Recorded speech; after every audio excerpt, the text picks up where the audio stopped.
তো দেখো বন্ধুরা, RTR 160-এর ডিসপ্লে কীভাবে ভেঙে গেছে। এটাকে আমরা চেঞ্জ করে দেব। প্রথমে এটাকে ভালো করে খুলে ফেলবো।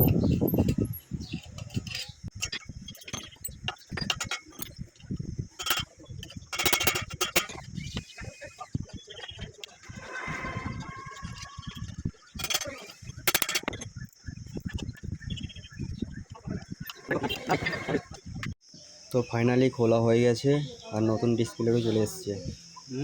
দেখো নতুন ডিসপ্লে, যাবো ভাত খেতে। অরিজিনাল TVS কোম্পানির।